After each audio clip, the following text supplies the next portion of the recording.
दोस्तों नमस्कार। हार्दिक पांड्या ने अपना आखिरी फर्स्ट क्लास मैच जो है बड़ौदा के लिए 2018 में खेला था।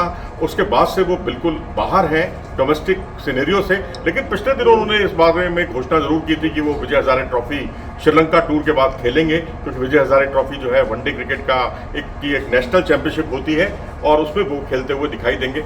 लेकिन इस टीम के वडोदरा टीम की मैं बात कर रहा हूँ, उसके कोच रहे हैं डेव वाटमोर। बहुत ही काबिल कोच हुआ करते थे। उन्होंने बहुत ही जबरदस्त बयान दिया है। उन्होंने कहा कि जब वो वडोदरा टीम के कोच थे, कभी भी हार्दिक पांड्या ने इस टीम से खेलने में कोई दिलचस्पी नहीं दिखाई। डोमेस्टिक क्रिकेट से वो दूर भागते रहे और उन्होंने तो ये भी कहा कि उनको वनडे के ही नहीं बल्कि 4 दिन के जो रेड बॉल क्रिकेट के मुकाबले हैं वो भी खेलने चाहिए। बेशक वो टेस्ट क्रिकेट टीम के लिए ना चुने जाएं या वो ना भी खेलें तो भी उनको खेलने चाहिए। यानी एक तरह की एक ओल्ड सोच है, पुरानी सोच है, जो अक्सर कोच जो है उस समय के यही कहा करते थे कि जितना आप ज़्यादा क्रिकेट खेलेंगे उतना आपके लिए वो उपयोगी साबित होगा। फॉर्मेट से ज़्यादा फर्क नहीं पड़ेगा। और कई तो खिलाड़ी जो है, पूर्व खिलाड़ी यहाँ तक कहते हैं कि जो टेस्ट क्रिकेट है एक मुकम्मल क्रिकेट है और वहाँ से खिलाड़ी जो है T20 क्रिकेट भी खेल सकते हैं अगर वो टेस्ट के बहुत अच्छे खिलाड़ी हैं तो स्टेमिना अच्छा होता है और सूझबूझ होती है और आपको इमेजिनेशन करना होता है कि कहाँ आपको किस स्पॉट पर गेंद करनी है। बल्लेबाजी में भी आप अच्छे तरीके से एंटिसिपेट कर सकते हैं। तो वैसे ये डेव वाटमोर जो है बहुत काबिल कोच, मैं इसलिए भी कह रहा हूँ इनको क्योंकि जब ये श्रीलंका के कोच थे तो श्रीलंका की टीम वर्ल्ड चैंपियन बनी थी अर्जुन रणतुंगा की कप्तानी में। 1996 की ये बात है। जब ये बांग्लादेश के कोच बने तो बांग्लादेश को इन्होंने उस टीम के ये कोच थे बांग्लादेश के जिसने साउथ अफ्रीका, जो कि उस वक्त दुनिया में नंबर 1 टीम बनी थी, उसको हराया था। ये वो टीम थी जिसने ऑस्ट्रेलिया को भी हराया। ये वो टीम थी जिसने भारत को भी हराया था ओडीआई के वर्ल्ड कप में 2007 में। तब डेव वाटमोर इनकी टीम के कोच हुआ करते थे। इतना ही नहीं, लैंकशायर की टीम जो है काउंटी क्रिकेट में नेटवेस्ट ट्रॉफी जीती उसने, तब भी ये कोच थे। और इसके अलावा ये जिम्बाब्वे के भी कोच रहे, पाकिस्तान के भी कोच रहे और पाकिस्तान के अलावा केरला टीम के कोच रहे, वडोदरा के कोच रहे। तो कोचिंग का एक लंबा तजुर्बा इनके नाम रहा है।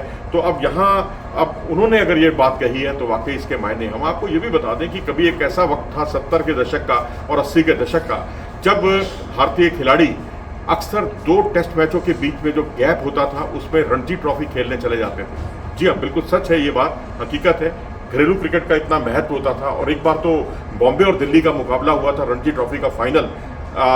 ये मानकर आप चलिए कि आधे खिलाड़ी जो है मुंबई की टीम में थे, आधे खिलाड़ी दिल्ली की टीम में थे। तो वो एक बहुत दिलचस्प मुकाबला था और इस तरह से आज जो है सिनेरियो बदल गया है। आज वो टेस्ट खिलाड़ी डोमेस्टिक क्रिकेट खेलते हैं अमूमन जो अपनी फॉर्म की तलाश कर रहे हों या लय से थोड़े से भटक से गए हों। अगर आपने देखा अजिंक्य रहाणे को डोमेस्टिक क्रिकेट खेलते हुए देखा, आपने चेतेश्वर पुजारा को हाल के वर्षों में डोमेस्टिक क्रिकेट खेलते हुए ज़रूर देखा होगा। इसी तरह ईशांत शर्मा और रविचंद्रन अश्विन ये टेस्ट क्रिकेट के बीच में भी डोमेस्टिक क्रिकेट को तवज्जो देने लगे, खासकर रविचंद्रन अश्विन। तो अब यहाँ पर जो सिनेरियो बनता है एक वो है हार्दिक पांड्या को लेकर।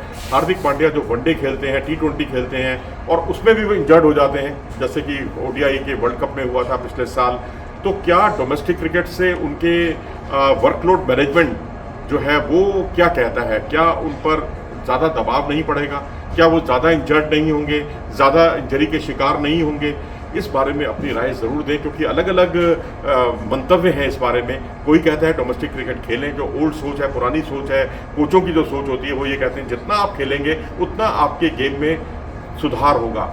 लेकिन एक दूसरी सोच ये है कि जो वर्कलोड मैनेजमेंट से ताल्लुक़ रखती है कि वनडे और T20 के इतने ज़्यादा कमिटमेंट्स होते हैं, इतने ज़्यादा मुकाबले होते हैं कि आप उसमें से वक्त निकाल पाना डोमेस्टिक क्रिकेट के लिए बहुत मुश्किल है। लेकिन बीसीसीआई ने अब एक तरह से अनिवार्य शर्त रख दी है और इसका पालन न करने पर सजा भी दी है। जैसे कि आपने देखा ईशान किशन को सजा दी गई। ईशान किशन के साथ साथ श्रेयस अय्यर को भी सेंट्रल कॉन्ट्रैक्ट से बाहर कर दिया गया था।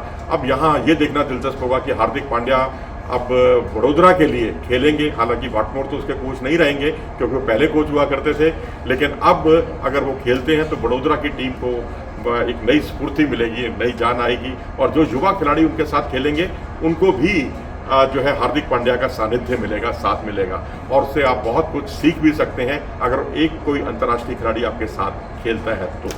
अपनी राय दें इस बारे में कमेंट सेक्शन में जाकर। नमस्कार।